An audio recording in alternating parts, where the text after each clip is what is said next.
اے لوگو تمہارے پاس آ گئی ہے نصیحت، موعظت تمہارے رب کی طرف سے۔ وہ صرف موعظت نہیں ہے، سینوں کے اندر جو روگ ہیں، جو امراض ہیں، ان کا علاج بھی ہے، شفا بھی ہے۔ شفاء لما فی الصدور۔ تیسرے درجے میں وہ ہدایت ہے، وہ بتاتی ہے کدھر جاؤ کدھر نہ جاؤ۔ جیسے آپ نے دیکھا ہوگا پہاڑی راستوں پر قدم قدم کے اوپر کوشن ہوتا ہے، یہاں سپیڈ کم کر لو ورنہ تم کسی کھائی میں جا گرو گے۔ تو یہ ہدایت کیا ہے؟ دیکھو ادھر مت جانا، ادھر جاؤ، اگر ادھر جاؤ گے تمہارا سارا معاملہ تل پٹ ہو جائے گا۔ یہ ہے ہدایت۔ اور جو چیز دنیا میں ہدایت ہے وہ آخرت میں رحمت، ہدی و رحمت للمؤمنین۔ اب میں چاہتا ہوں ان چار الفاظ میں جو ربط ہے اسے سمجھیں۔ دیکھیے اگر کسی ایسی زمین پر بارش برسے جو اوپر سے بہت سخت ہے تو پانی بہہ جائے گا، زمین میں جذب نہیں ہوگا تو کوئی روئیدگی پیدا نہیں ہوگی۔ اگر دل سخت ہیں تو قرآن مجید ان پر کوئی اثر نہیں کرے۔ اس کے لیے سب سے پہلے موعظہ کی ضرورت ہے، وعظ کی ضرورت ہے، نصیحت کی ضرورت ہے تاکہ دل نرم پڑ جائے۔ انسانی دل جب سخت ہوتے ہیں تو ان کی سختی چٹانوں سے زیادہ ہوتی ہے۔ سورہ بقرہ میں فرمایا ثم قست قلوبکم فہی کالحجارۃ او اشد قسوہ۔ یہودیوں سے خطاب ہے، ثم قست قلوبکم من بعد ذلک فہی کالحجارۃ او اشد قسوہ۔ اے بنی اسرائیل، تمہارے اس طرز عمل کے نتیجے میں تمہارے دل سخت ہو گئے اور اب وہ پتھروں سے زیادہ سخت۔ لہذا سب سے پہلے ضرورت کیا ہے؟ دل کی زمین کو نرم کیا جائے، اس میں ہل چلایا جائے۔ یہ کام ہے موعظہ کا، وعظ کا، نصیحت کا۔ ہمارے معاشرے میں کسی زمانے میں وعظ کا بڑا رواج تھا، آج کل یہ چیز ختم ہو گئی، بلکہ وعظ کو گھٹیا بات سمجھا جاتا ہے۔ بھائی کوئی عقلی بات کرو، کوئی علمی بات کرو، تم تو وعظ کہہ رہے ہو۔ گویا کہ وعظ گھٹیا چیز ہے، وعظ سے دل میں رقت پیدا ہو، نرمی پیدا ہو۔ تو قرآن مجید ہی سب سے بڑا موعظہ ہے۔ ہم نے بدقسمتی سے کیا کیا، جب وعظ کہے جاتے تھے تب بھی مثنوی مولانا روم سے، ضعیف احادیث سے، واعظ دستان زنو افسانہ بند، واعظ بڑے اونچے اونچے ہاتھ چلا کر اور افسانہ جو ہے بیان کر رہا ہے، لیکن اس کا حال کیا ہے؟ از خطیب و دیلمی گفتار اوست، بعض ضعیف و شاذ و مرسل کار اوست۔ وہ خطیب بغدادی یا دیلمی کی جو احادیث ہیں، جو سب سے گھٹیا درجے کی کتاب حدیث کی، سب سے کم تر درجے کی کتاب حدیث، ضعیف کتابوں کے یوں سمجھیے کہ بہت بڑے مجموعے، وہاں سے وہ حدیثیں لا رہا ہے۔ الضعیف و شاذ و مرسل کار ہو، ضعیف حدیث، شاذ حدیث، مرسل حدیث سے وہ بیان کر رہا ہے۔ قرآن سے اس کا کوئی تعلق۔ قرآن مجید سب سے بڑا واعظ ہے۔ یا ایھا الناس قد جاءتکم موعظۃ۔ یہ دل کو جب نرم کرتا ہے تو پھر اس میں جذب ہوگا، یہ سیکنڈ سٹیپ ہے اس کا۔ اور جب دل میں جذب ہوگا تو دل کے اندر کی بیماریوں کو دور کر دے گا۔ دل کے اندر کی بیماریاں کون سی ہیں؟ تھرومبوسس نہیں، خنجائنا نہیں، وہ اور ہے۔ وہ دل کی بیماریاں جن کے لیے قرآن شفا ہے، وہ ہے تکبر، حسد، حب مال، حب دنیا، حب جاہ، حب شہرت۔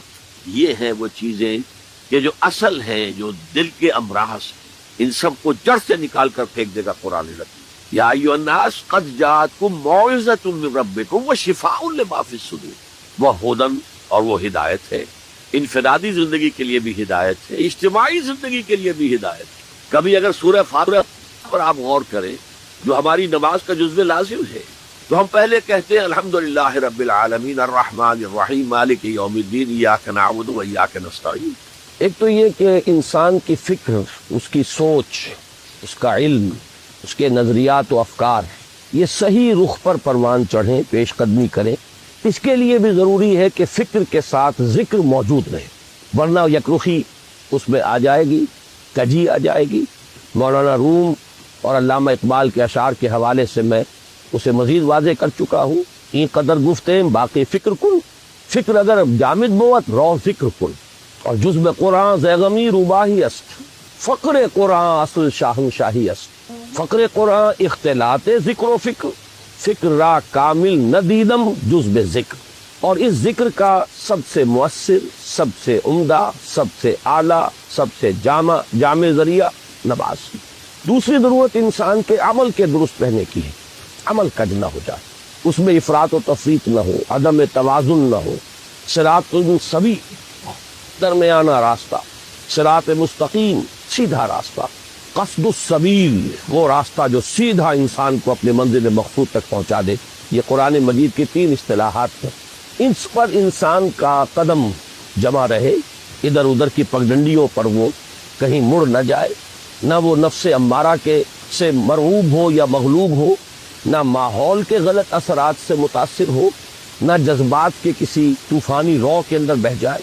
اس کے لیے بھی ضرورت ہے ایک مستقل، زندہ، بیدار، حقیقی تعلق مع اللہ کی۔ اس تعلق مع اللہ کا بھی سب سے بڑا ذریعہ، سب سے اعلیٰ وسیلہ یہ نماز ہے۔ تیسری چیز میں نے عرض کی تھی جو ان سب کا مقصود ہے، اصل میں یہ تمام چیزیں بھی ایک سطح پر آ کر ذرائع کی حیثیت حاصل کر لیتی ہیں، حکمت دین کے اعتبار سے، فلسفہ دین کے اعتبار سے۔ ان سب کا اپنا ایک ہدف ہے اور اپنا ایک مقصود ہے، اور وہ ہے انسان کی روحانی ترقی، جس کے لیے تعبیر میں نے کل کی تھی اس اصطلاح کے حوالے سے جو حدیث نبوی میں آئی ہے، یتقرب الی عبدی بالنوافل وبالفرائض، تقرب الی اللہ سے قریب ہوتے چلے جاتے۔ اور یہ کوئی مادی قرب کا مسئلہ نہیں ہے، کوئی زمانی یا مکانی فصل ہمارے اور اللہ کے مابین موجود نہیں ہے۔ ہوا معکم اینما کنتم نحن اقرب الیہ من حبل الورید، لیکن یہ کہ ذہول، عدم توجہ، دوسری چیزوں میں دل کا لگ جانا اس طور سے کہ پھر محبت خداوندی کے لیے دل میں جگہ نہ رہنا، یہ چیزیں انسان کو اپنے رب سے دور کر دیتی ہیں۔ ورنہ پروردگار کی طرف سے تو ہر وقت ایک دعوت عام ہے کہ ہم تو مائل بکرم ہیں، کوئی سائل ہی نہیں، راہ دکھلائیں کسے، رہنم منزل ہی نہیں۔ وہ احادیث بھی موجود ہے کہ میرا بندہ میری طرف چل کر آتا ہے تو میں بھاگ کر آتا ہوں، وہ اگر بارش بھر آتا ہے میں ہاتھ بھر آتا ہوں۔ تو معلوم یہ ہوا کہ اللہ تعالیٰ کی طرف سے تو ہر وقت دعوت عام ہے، لیکن یہ کہ ذہول، عدم توجہی ہماری طرف سے۔ تو اس توجہ الی اللہ اور تقرب الی اللہ کا بھی سب سے اعلیٰ، سب سے عمدہ، سب سے جامع طریقہ اور ذریعہ نماز۔ یہ ہے میری کل کی گفتگو کا خلاصہ۔ اب آج شاید وہ عنوان آج بھی لکھا ہوا سامنے موجود ہو، چونکہ عنوان معین کیا گیا ہے، میں اسی کے حوالے سے بات کروں گا۔ طالبان قرآن اور خادمان دین کے لیے نماز کی خصوصی اہمیت، اور اس پر میں بعد میں، جیسا کہ میں نے کل بھی عرض کیا تھا، تھوڑا سا اضافہ کروں۔ طالبان قرآن سے کیا مراد ہے؟ سب سے پہلے اس کو معین کیجئے۔ قرآن کا طالب، اس سے مراد ہے قرآن مجید سے علم صحیح، فہم صحیح اور ہدایت کا اخذ کر سکے۔ اس کے لیے ذرائع ہے قرآن کا پڑھنا، یہ بھی اس کا ایک ذریعہ ہے۔ اس کے لیے ذرائع ہے قرآن پر غور و فکر، سوچ بچار، تدبر، یہ تمام چیزیں ذریعہ بنیں گی۔ اصل مقصود کیا ہے؟ طالب قرآن کا اصل ہدف کیا ہے؟ کیا چاہتا ہے وہ قرآن سے؟ معاذ اللہ طالب قرآن ایک ایسا بھی ہو سکتا ہے کہ جو صرف اس لیے کہ مجھے کوئی پیشہ اختیار کرنا ہے، اس کے لیے قرآن کو حفظ کر رہا ہو یا قرآن کو پڑھ رہا ہو، اس کو اس وقت اپنے ذہن سے نکال لیں۔ طلب قرآن سے صحیح مراد قرآن سے ہدایت اخذ کرنا، قرآن کے ذریعے اپنے فکر کو جلا دینا، اپنی مینٹل فیکلٹیز جو اللہ نے عطا فرمائی ہے، فکر، سوچ بچار کی جو صلاحیت عطا فرمائی ہے، ان کو پروان چڑھانا صحیح رخ پر۔ گویا کہ بات وہی ہو گئی جو کل میں بیان کر چکا ہوں، فکر انسانی کے صحیح رخ پر آگے بڑھنے اور پیش رفت کا معاملہ۔ اس کے لیے اب نوٹ کیجئے کہ اس ہدایت قرآنی اور صحیح علم و فکر قرآن سے مستفید ہونے کے لیے 2 چیزیں شرط لازم ہیں۔ نمبر 1 تصحیح نیت، جیسا کہ میں نے ابھی اشارہ کیا، علم دین کے حصول کے لیے ایک محرک یہ بھی ہو سکتا ہے کہ کہیں خطیب بننا ہے، امام لگنا ہے، اور اب تو آپ کو معلوم ہے چونکہ ہمارا ملک ایک غالب اکثریت اس کے رہنے والوں کی مسلمانوں پر مشتمل ہے، تو چاہے کوئی حقیقی یہاں پہ اسلامی نظام نہیں آیا، لیکن یہ کہ مساجد میں باقاعدہ اب ائمہ کے خطباء کے گریڈز مقرر ہیں، یہ بھی ایک پروفیشن ہے، یہ بھی ایک پیشہ ہے۔ یا یہ کہ جیسے کہ حدیث نبوی میں آیا ہے کہ جس شخص نے علم حاصل کیا کہ وہ علماء کی مجلس میں بیٹھ سکے، علماء کی محفل میں بار پا سکے، یا جاہلوں پر، ناواقفوں پر روب گانٹ سکے، تو اس کے لیے شدید وعید ہے، گویا کہ وہ اپنا ٹھکانہ جہنم میں بنا رہا ہے۔ وہی علم کے جس کی بڑی فضیلت ہے، جس کی بڑی اہمیت ہے، جس کے بارے میں یہاں تک فرمایا گیا کہ عالم کے دوات کی سیاہی اور شہید کا خون یہ ہم وزن ہے اللہ کے میزان میں، اور ساری رات عبادت میں کھڑے رہنے سے اس رات کا 1 گھنٹہ علم کی کہ درس و تدریس، پڑھنے پڑھانے میں صرف کر دینا افضل ہے۔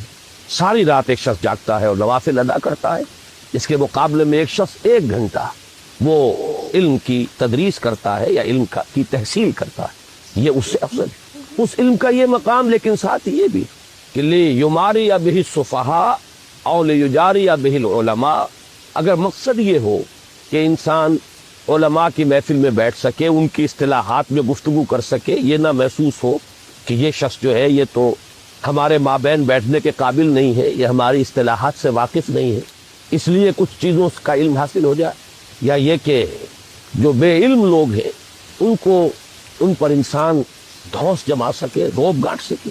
اس کے برعکس وہ حدیث میں نے آپ کو سنائی ہے کہ حضور صلی اللہ علیہ وسلم نے فرمایا کہ جس شخص کو موت آئی اس حال میں، من جاءہ الموت وہو یطلب العلم، کہ وہ ابھی علم کی تحصیل کر رہا تھا، لیکن کس مقصد کے تحت؟ لیحیی بہ الاسلام، تاکہ وہ اس کے ذریعے سے اسلام کو زندہ کرے، مقصد یہ ہے۔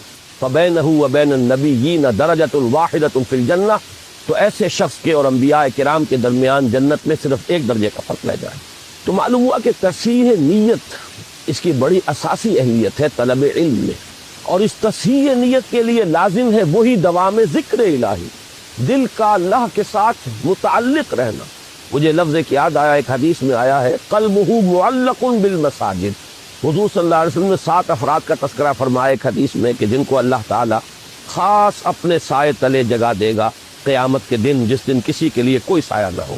ان میں سے ایک وہ بھی ہے، ایک ایسا شخص کہ جس کا دل مسجدوں ہی میں اٹکا رہتا ہے، وہ اگر نکلتا ہے باہر اپنی ضروریات کے لیے، آخر معاش کی بھاگ دوڑ ہے اور ذمہ داریاں ہیں، لیکن دل وہیں اٹکا رہتا ہے کہ جیسے ہی اذان کی آواز آتی ہے لپکتا ہے، جیسے کہ مچھلی جو ہے، جسے آپ کہتے ہیں ماہی بے آب، مچھلی کو اگر آپ پانی سے نکال لیں گے تڑپے گی۔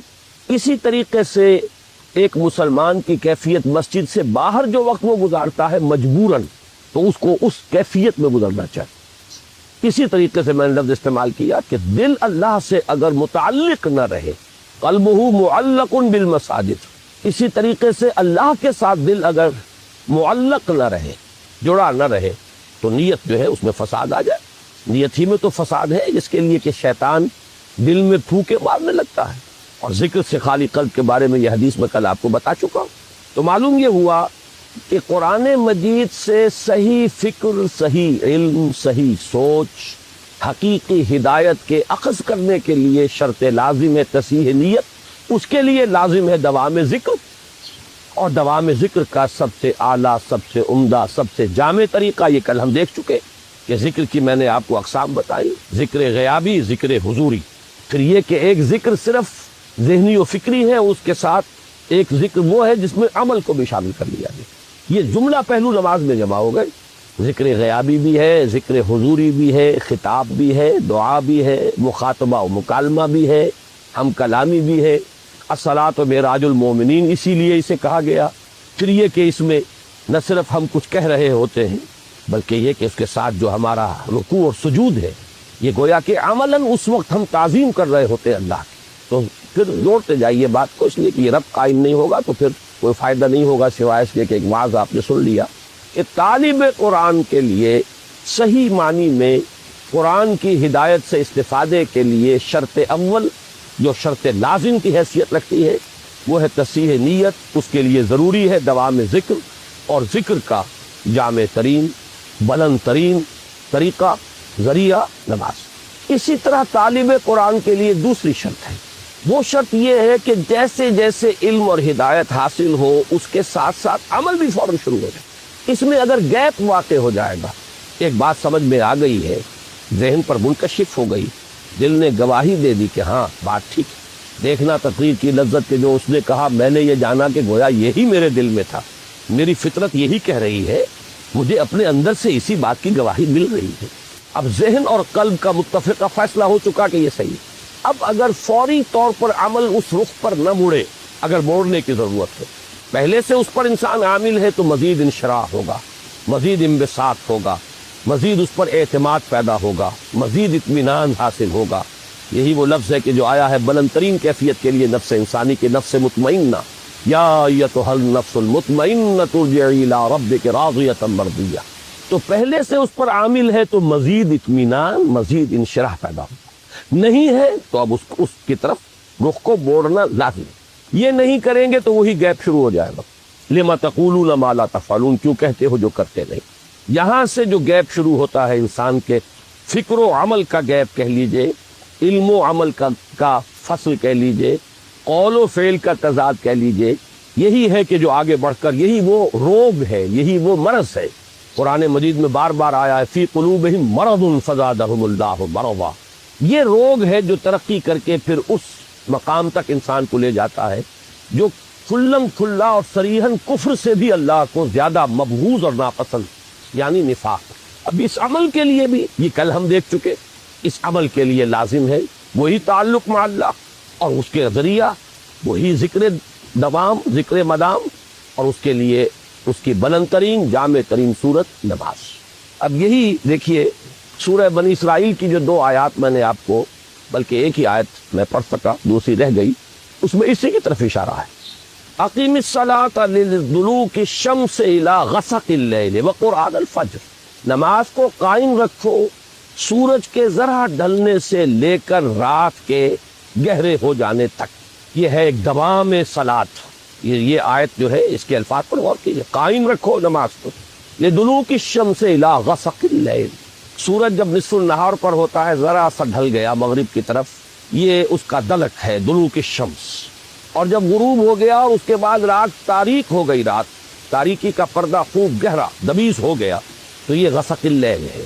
یہاں سے وہاں تک تو نماز کو قائم رکھنا ہے. اس کی کچھ نہ کچھ کیفیت انسان کو محسوس بھی ہوتی ہے ذاتی طور پر، خاص طور پر سردیوں کے موسم میں دن چھوٹے ہوتے ہیں. تو پھر آپ کو معلوم ہے کہ ذرا سا سورج ڈھلا ہے تو ظہر بمشکل 1 گھنٹہ گزرے گا، 1.5 گھنٹہ عصر، پھر بمشکل 1 گھنٹہ سوا گھنٹہ مغرب، پھر گھنٹہ 1.5 گھنٹہ عشاء. اور اس میں جو شخص واقعتاً نماز کا پابند ہو اس کے لیے تو مسجد کی آمد و رفت ہے مسلسل، گویا کہ وہ نماز ہی میں ہے. یہ تو ایسے ہی ہے کہ جیسے آپ نماز کے دوران بھی تو سلام پھیر لیتے ہیں نا. ابھی آپ نے 4 رکعت سنت کی ادا کر لی، سلام پھیر لیا، اب آپ نماز میں نہیں ہیں. اس کے بعد پھر اب آپ کھڑے ہوئے ظہر کی جماعت میں، پھر نماز میں آ گئے، اس کے بعد پھر سلام پھر گیا، اب آپ نماز میں نہیں ہیں. لیکن در حقیقت یہ پوری ایک نماز ظہر ہے. اسی طریقے سے وقفے سے مسجد سے نکلنا تو ہوا ہے، لیکن یہ کہ بعین ہی اسی تشبیہ کو سامنے رکھیے تو گویا کہ نماز مسلسل قائم رہی ہے دلوک الشمس سے لے کر غسق اللیل تک. اقم الصلاۃ لدلوک الشمس الی غسق اللیل وقرآن الفجر. خاص طور پر اب فجر کی نماز کا علیحدہ سے تذکرہ کیا گیا. اس میں چونکہ طول قنوت یعنی زیادہ دیر تک کھڑے رہنا، لمبی قرات، یہ گویا کہ اس کے لوازم میں سے، اسی لیے صلاۃ الفجر نہیں کہا اسے، وقرآن الفجر. اور التزام رکھو فجر کو قرآن کا، یعنی نماز میں قرآن مجید کو زیادہ سے زیادہ پڑھنا، زیادہ سے زیادہ اس کی تلاوت. ان قرآن الفجر کان مشہودا. مشہودا کے بارے میں کئی تفسیری اقوال ہیں. فجر کے وقت کا یہ قرآن کا پڑھنا مشہود ہے، اور مشہود کے ایک معنی یہ ہے کہ قلب حاضر ہوتا ہے، استحضار ہوتا ہے، طبیعت تر و تازہ ہوتی ہے، تکان نہیں ہوتی، کسل نہیں ہوتا. رات بھر آپ نے نیند لی ہے، اب آپ فریش ہے، تر و تازہ ہے، تو آپ کے تمام جو قوائے باطنی ہیں، جو آپ کی فیکلٹیز ہیں آپ کے اندر، وہ بیدار ہے. اور وہ گویا کہ اس کے لیے ریسیپشن جو ہے ان تمام چیزوں کا جو قرآن کے اندر سامنے آ رہی ہے، اس کے لیے بہترین اور سازگار ماحول. یہ بات بھی کہی گئی ہے کہ فجر کی نماز میں وہ فرشتے بھی حاضر ہوتے ہیں کہ جن کی ڈیوٹی رات کے وقت ہوتی ہے. ابھی آف ہونے سے پہلے انہیں فجر کی نماز بھی پڑھنی ہے ساتھ، اور وہ بھی کہ جنہوں نے دن کا چارج سنبھالنا ہے وہ بھی پہلے آ جاتے ہیں، فجر کی جماعت میں وہ شریک ہوتے ہیں. بہرحال یہ مختلف اقوال ہے، لیکن میں اس وقت توجہ دلا رہا ہوں کہ طالب قرآن کے لیے 2 شرطیں، تصحیح نیت اور علم اور عمل، اس میں کسی فرق و تفاوت یا تضاد کا پیدا نہ ہونا، دونوں کے لیے لازمی ہے دوام ذکر. اس کا اہم ترین وسیلہ ذریعہ نماز. اور اس کے ساتھ جوڑیے پہلی بات جو کل میں نے کہی تھی اور آج بھی دہرایا اسے، کہ معرفت رب کے لیے سب سے بڑا ذریعہ جو ذکر مجسم ہے وہ قرآن ہے. تو گویا کہ صلاۃ الفجر کا پروگرام 2 عطشہ ہو گیا. اب یہ صرف صلاۃ نہیں ہے، بلکہ اس کے ساتھ چیزیں جوڑ دی گئی جو مجسم ذکر ہے قرآن، اور جو ذکر کا سب سے زیادہ جامع اور بلند ذریعہ ہے، ان دونوں کو جمع کر دیا گیا. وقرآن الفجر ان قرآن الفجر کان مشہودا.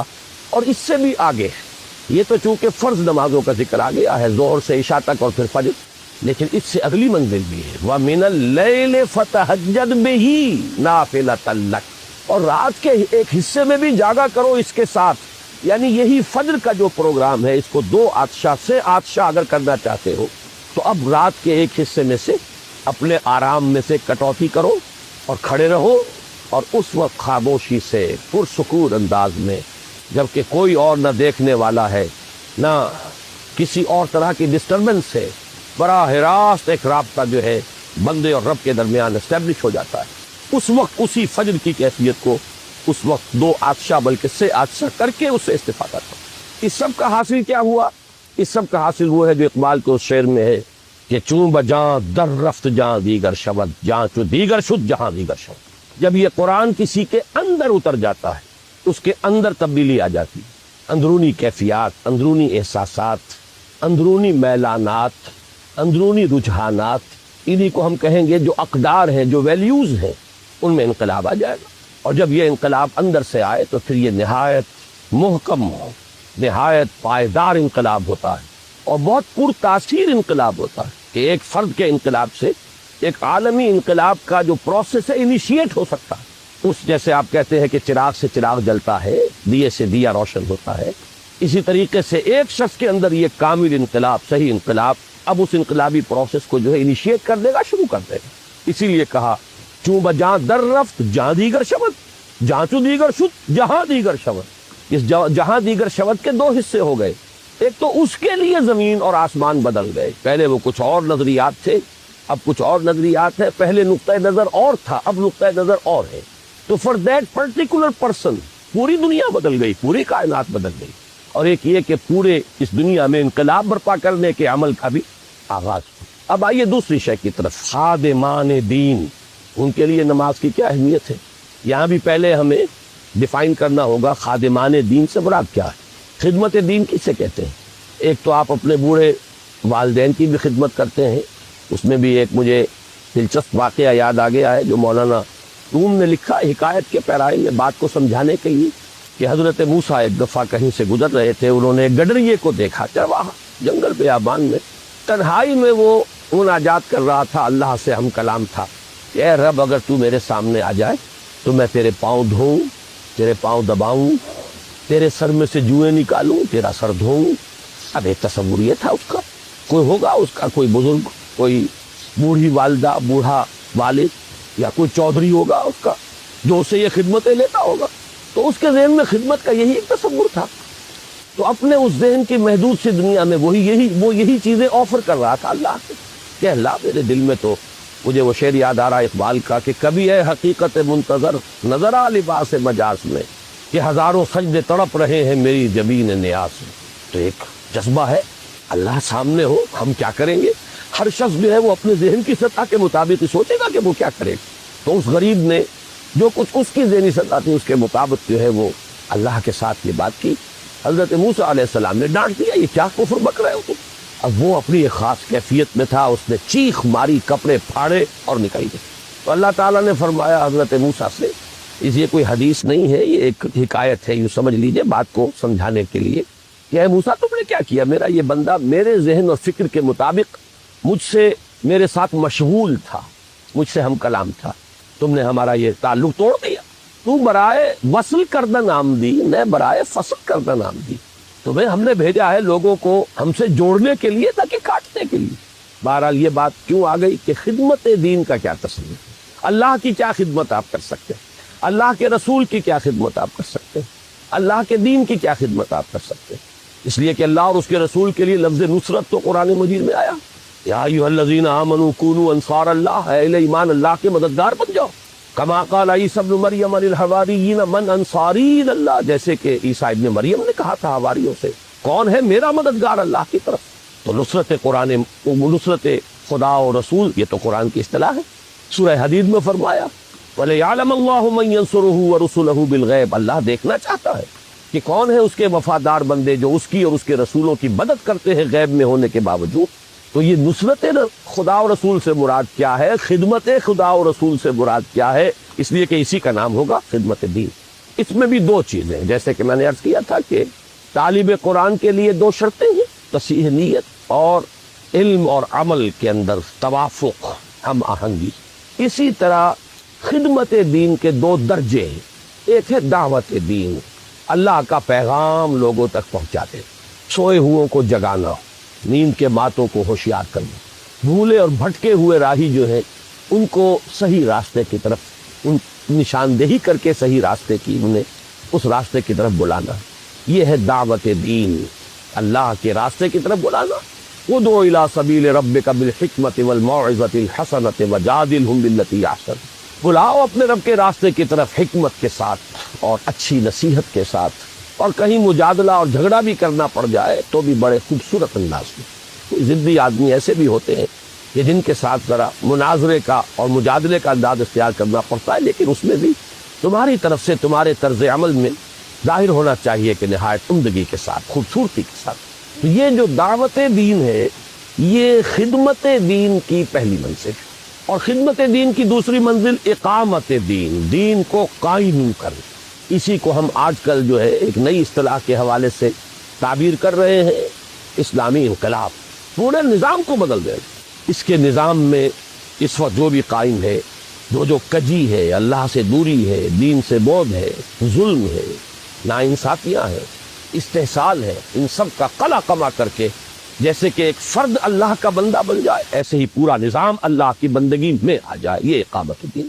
اس کے لیے جد و جہد، اس کے لیے محنت، اس کے لیے جان اور مال کا کھپانا، اس کے لیے جہاد بالمال والنفس یا انفاق مال و بذل نفس۔ اب یہ اصطلاحات ہے۔ جہاد کے معنی کشاکش، رسہ کشی، کہ ایک طرف وہ ہیں جو باطل کے علمبردار ہیں، وہ چاہتے ہیں کہ باطل نظام یہاں پر قائم رہے، یا کوئی اور ہیں جو کسی اور باطل کے پیروکار ہیں، وہ چاہتے ہیں کہ وہ باطل نظام یہاں آ جائے۔ مثلا اگر جاگیرداری اور سرمایہ داری کا باطل نظام چل رہا ہے تو خارج میں ایسے لوگ بھی ہیں کہ جو اس کو ملیامیٹ کر کے کمیونزم کا باطل نظام لانا چاہتے ہیں۔ تو دو قوتیں ہو گئی، ایک وہ جو سٹیٹس کو رکھنا چاہے گی، جو نظام ہے وہ رہے، جاگیردار اور سرمایہ دار تو یہ چاہیں گے کہ نظام بالکل بدلے ہی نہ، جیسا ہے ویسا ہے، اس لیے کہ ان کے مفادات اس سے وابستہ، انہیں وہاں مراعات ملی ہوئی ہے، ان کی حیثیتیں ہیں۔ جہاں قبائلی نظام ہے، قبائلی سردار جو ہے وہ کبھی نہیں چاہے گا کہ وہ نظام ختم ہو۔ تو ایک قوت تو وہ ہے جو چاہتی ہے کہ جو نظام ہے وہ برقرار رہے، سٹیٹس کو، نو چینج وٹس ایور، وہ دفاع کرتی ہے وہ قوت ہر اس قوت کے مقابلے میں کہ جو کوئی کسی نوعیت کی بھی تبدیلی لانا چاہے۔ پھر یہ کہ تبدیلی کا بھی ایک دوسرا نقطہ نظر بھی موجود ہے، کمیونزم ہے، اس کے ماننے والے، اس کے چاہنے والے، اس کے لیے محنت کرنے والے، جد و جہد کرنے والے وہ بھی میدان میں نہیں۔ اب اس حال میں جو اللہ کے چاہنے والے، اللہ کے دین کے ماننے والے، اللہ کے دیے ہوئے نظام کو برپا کرنے کی جد و جہد کریں گے تو رسہ کشی تو ہوگی، کشاکش ہو کر رہے گی۔ اس کشاکش کے لیے قرآن مجید نے دو اصطلاحات استعمال کی ہیں، یا تو جہاد، اور جہاد میں دو چیزیں کھپیں گی، جان اور مال، تو جہاد بالمال والنفس، یہ ایک اصطلاح ہے۔ نمبر دو انفاق، انفاق کے معنی کیا ہے؟ کھپا دینا، خرچ کر دینا، جان کا کھپانا، مال کا کھپانا، انفاق مال و بذل نفس، یہ میں نے وضاحت کر دی اصطلاحات کی۔ تو گویا کہ خدمت دین سے مراد ہے یہ۔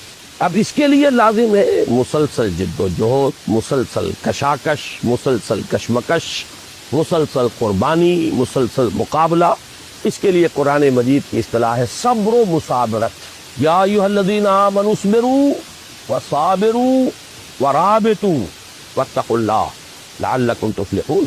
اہل ایمان خود صبر کرو، ڈٹے رہو، جمے رہو، ہر نوع کی مخالفت کو جھیلو، تکلیف کو برداشت کرو، جو مصیبت آئے جھیلو، جو قربانی دینی پڑے دو، یہ ہے صبر۔ وصابروا، مصابرت باب مفعلہ، جو تمہارے مقابلے میں تمہاری جو مخالف قوتیں صبر کر رہی ہیں ان کے صبر پر بازی لے جاؤ، وہ بھی تو صبر کر رہے تھے۔ ابو جہل نے بھی گردن کٹوائی کہ نہیں کٹوائی؟